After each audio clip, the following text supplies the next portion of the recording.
మహేశ్వర మహర్లోక లోకేశ్వర సాంబ సదాశివదేవుల ముద్దుల కొడుక భూలోకవాసి శ్రీ కాళహస్తీశ్వర అర్చక స్వామి శ్రీ శ్రీ శ్రీ కైలాసనాథ శాస్త్రి నమస్తుభ్యం నమస్తుభ్యం నమస్తుభ్యం నమో నమః నమో నమః నమో నమః నమో నమః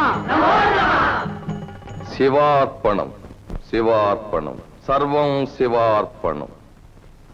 భక్తులారా, నిన్న రాత్రి కూడా యథాప్రకారం కైలాసం వెళ్లి స్వామివారిని సేవించి వచ్చాను. మీ కష్ట సుఖాలు కోరికలు అన్నీ వారికి మనవి చేశాను. నిజంగా ప్రతినిత్యం మీ నాన్నగారు కైలాసం వెళ్తారా? ఆహా, లేకపోతే స్వామివారు బెంగ పెట్టుకుంటారు. అక్కడ మహేశ్వర దేవులు, పార్వతీ అమ్మవారు, చిరంజీవులు గణపతి కుమారస్వాములు, సేవకులు నందివారు అందరూ కులాసాగా ఉన్నారు. మరి పాపం ప్రమదగణాలో నాన్నగారు? వారు కూడా సుఖంగానే ఉన్నారు. కాశీ వెళ్ళి అర్చన పని చూడు నాయనా. అలాగే నాన్నగారు. మీ మధుర వాక్కులు ఇంకాసిని విని దేవరా దండాలు. నా సంగతి చెప్పారా దేవుడికి? సుబ్బన్న, నీ కష్టాలన్నీ స్వామివారికే కాదు అమ్మవారికి కూడా విన్నవించాను. తల్లి, బ్రతికి చితికిన కుటుంబం మళ్ళీ ఒక దశ ఎత్తుకునేలా కరుణించక తప్పదు అని చెప్పగా వారు సరే అన్నారు. వచ్చే అమావాస్య నాడు 4 జాముల వేళ ఇక్కడికి 20 క్రోసుల దూరంలో శ్రీ సుబ్రహ్మణ్యేశ్వర స్వామి వారు వెలుస్తున్నారు. నువ్వు అక్కడ సంసారపక్షంగా ఓ పాక వేసి కోవెల నడుపు. పెదరెడ్డి గారితో చెప్పి మడిమాన్యాలు నేను అనుగ్రహిస్తాను. చిత్తం. నువ్వు వాటిని అనుభవిస్తూ స్వామిని సేవిస్తూ తథాస్తు. ఫలసాయంలో 10వ వంతు మాత్రం స్వాములు. దీర్ఘ సుమంగళీ భవ. అమ్మా, రాత్రి కైలాసం వెళ్ళాను. మీ ఆయనకు ప్రాణభయం లేదు. 100 ఏళ్ల దాకా ఆయుష్ పోయించాను. నీ భర్త చేతుల్లో నువ్వు సుమంగళిగా పోతావుట. నే కోరేది అంతే స్వామి. మీ రుణం జన్మజన్మలకి తీర్చుకోలేను. రుణాలు ఉంచుకోకూడదు. వచ్చే శుక్రవారం శ్రీమంగళ గౌరీదేవికి నిలువు దోపిడీ ఇచ్చుకో. అనుగ్రహించా. అలాగే స్వామి. అంటే గాజులు వడ్డానం కంటే కాసుల పేరు. కాశీ పని చూడు బాబు.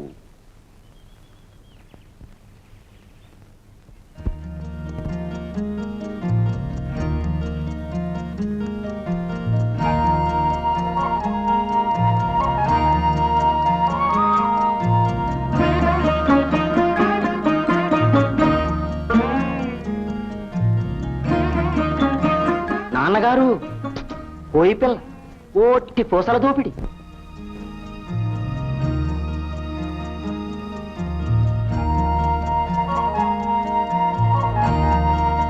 అనుగ్రహించాను. నీకేం భయం లేదే బాల. ఇది అమ్మవారి కుంకుమ.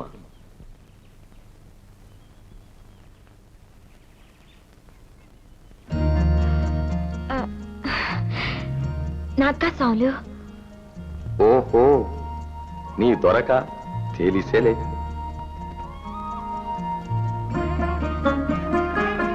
ఇది కైలాసం నుంచి నేను స్వయంగా తెచ్చిన విభూది. ఇక నీకు ఏ చింతలు ఉండవు. వాడు దారికొచ్చేనులే.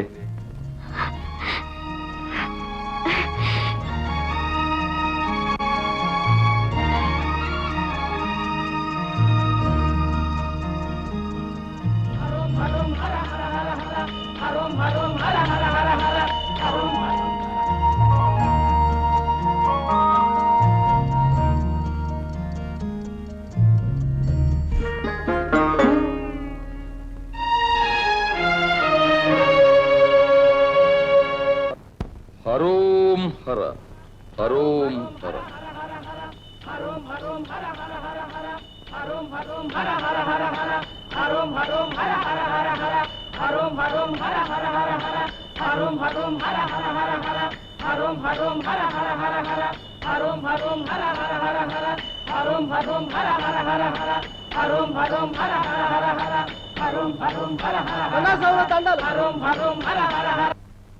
సాములు మా యవ గోల పెట్టేస్తుంది.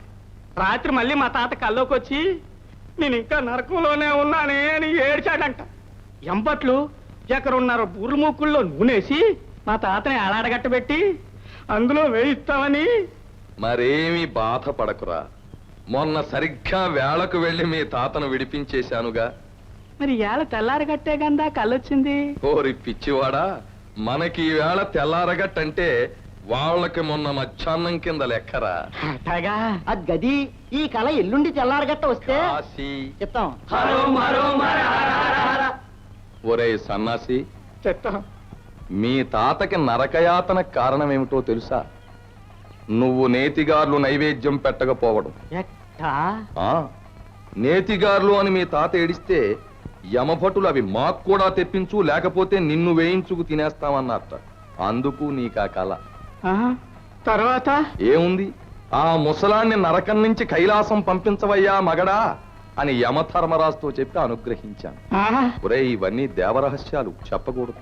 కాని విను, మీ ఎదరింటాడు మీ తాతను నరకంలోనే అట్టే పెట్టేస్తే పూర్ణబూర్లు ఉండ్రాళ్ళు నైవేద్యం పెడతానని వినాయకుడికి మొక్కుకున్నట్ట. ఎవడు? తిరుపతయ్యా? మర్చిపో మర్చిపో, పేర్లు మర్చిపో. పైకన్నావో బుర్ర వెయ్యి. మీ పెద్ద పాలేరు కూడా కసిబట్టి నేతిగార్లు నైవేద్యం పెడతానని కుమారస్వామికి మొక్కుకున్నట్ట. ఎవడు?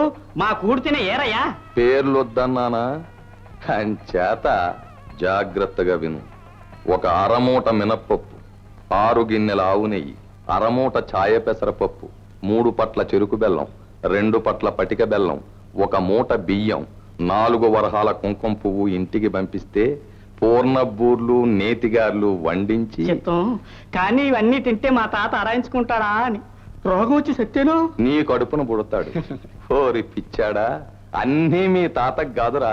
పైన ప్రమథగణాలు, దేవతలు, నందీశ్వరుడు వాళ్ళంతా అక్కడే అనుగ్రహించాక లోపలికి రావాలి. చెప్తాం.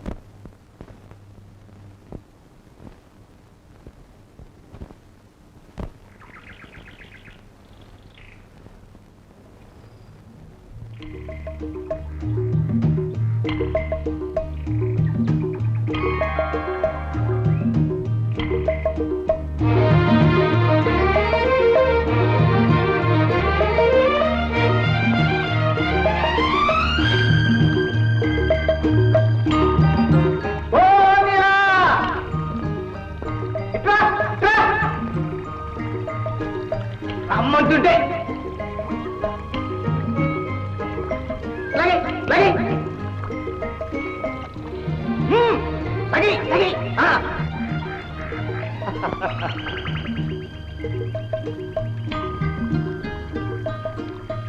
కళ్ళు తెరిచించుకో.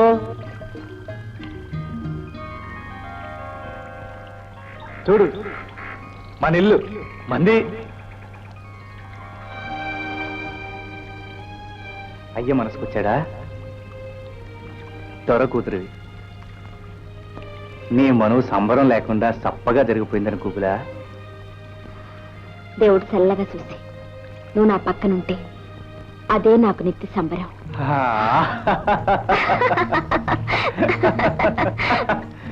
పిచ్చి నీల, వెలుగిచ్చే సూర్యుడు, ఎన్నెలిచ్చే చంద్రుడు, నీరిచ్చే ఏరు, నీడిచ్చే చెట్టు, ఇవన్నీ ఉండగా ఇంకా దేవుడెవరే?